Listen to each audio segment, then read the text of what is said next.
In Idaho this week, there was a bill that was filed, a joint resolution, and if it's successful in its goal, it would allow taxpayer money to go to churches and faith based ministries across the state. And this is Idaho we're talking about. So we are talking about Christian and Christian adjacent organizations.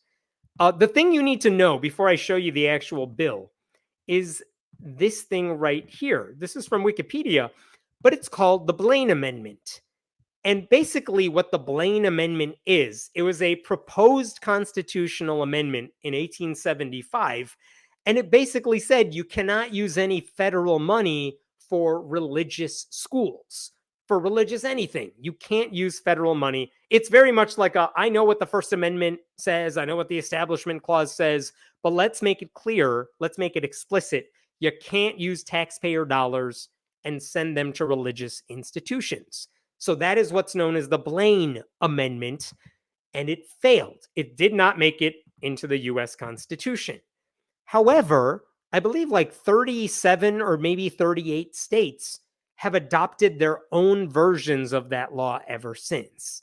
And that's a good thing. Like, we want there to be Blaine amendments everywhere. So Idaho is one of those states that has a Blaine amendment. So I'm showing you here, this is the Idaho Constitution. This is Article 9 concerning education and school lands. And I'm going to scroll down to Section 5 here. Sectarian appropriations prohibited. And listen, this is a mouthful.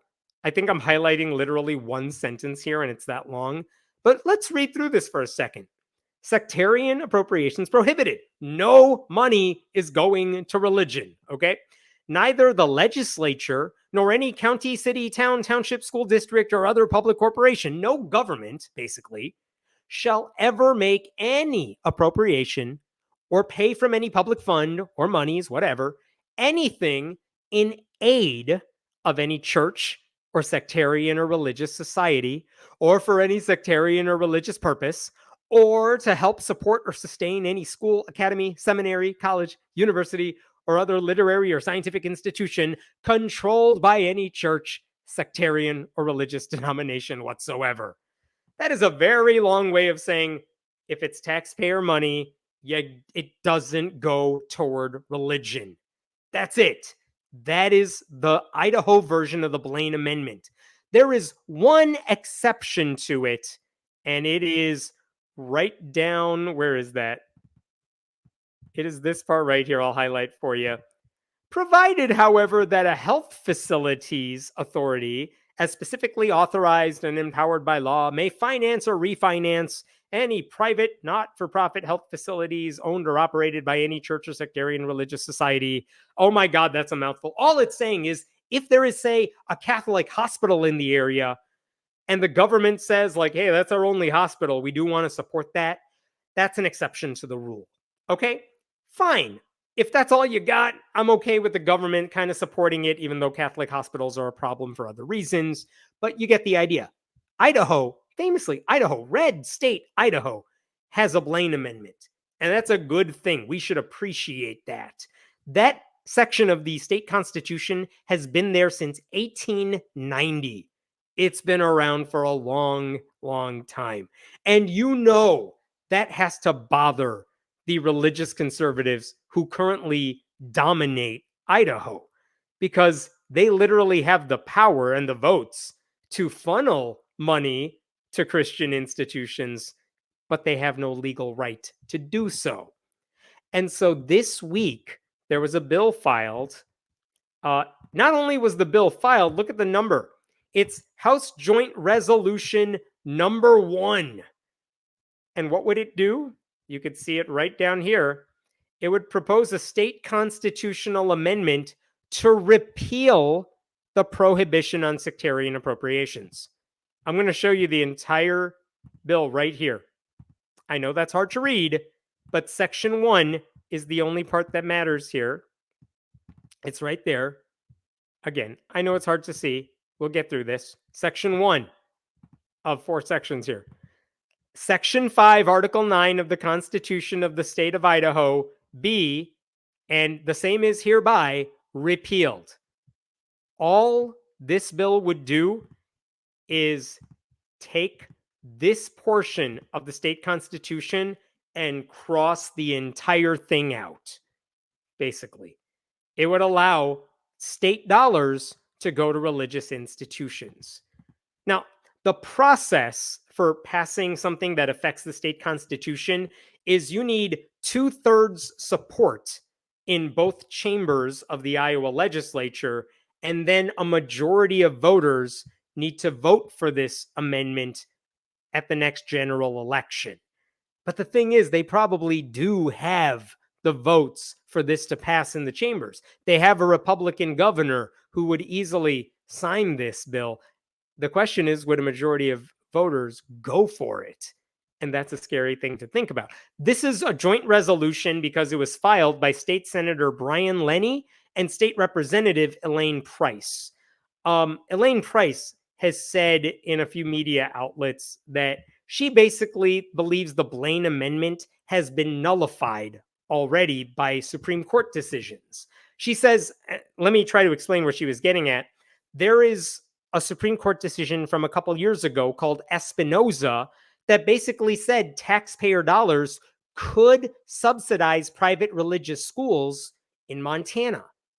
There was a later Supreme Court decision, Carson v. Macon, which said taxpayer dollars could be used to subsidize private religious schools in the state of Maine.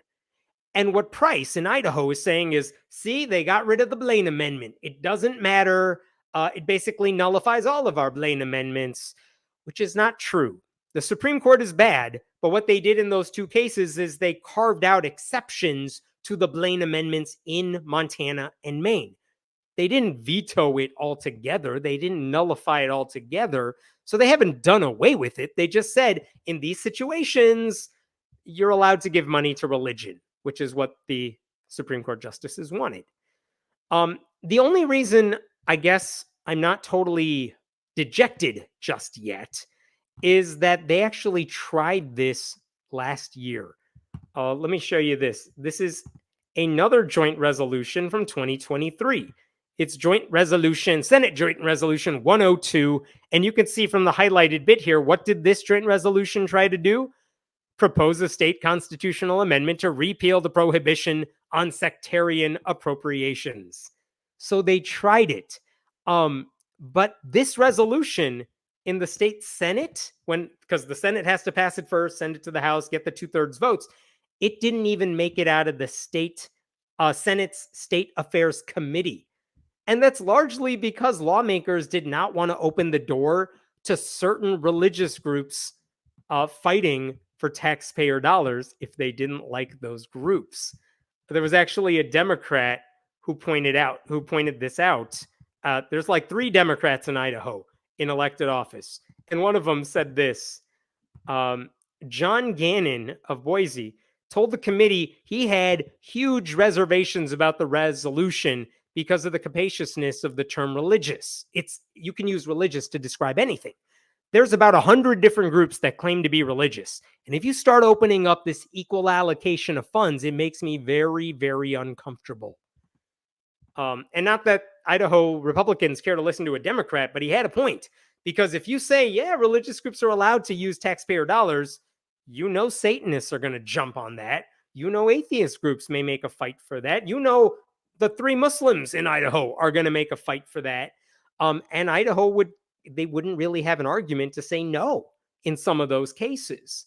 So the state Senate last year said, we're not even considering this, much less putting it in front of voters. I would hope they are in the same place today. So I hope that this resolution doesn't go anywhere, but you never know. And by the way, I would just leave it at this. Idaho's education system, if the whole goal of this is to funnel taxpayer dollars to religious schools as like a voucher program, that would hurt public schools a lot. That's why vouchers are bad anywhere. But in Idaho specifically, that's really dangerous. This is from ProPublica talking about Idaho. Collapsing roofs, broken toilets, flooded classrooms inside the worst funded schools in the nation. And you can see from the subtitle there, Idaho spends less on schools per student than any other state. Kids are sweating, freezing, and struggling to learn.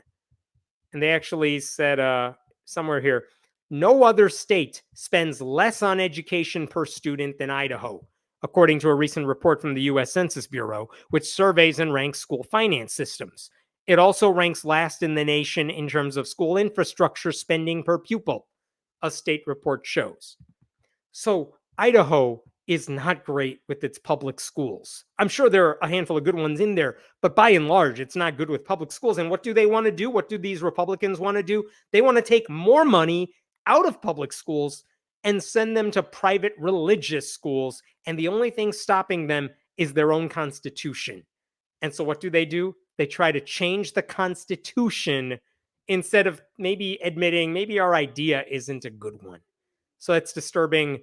I hope it doesn't go anywhere. There's reason to think it may not go anywhere. But that's House Joint Resolution 1.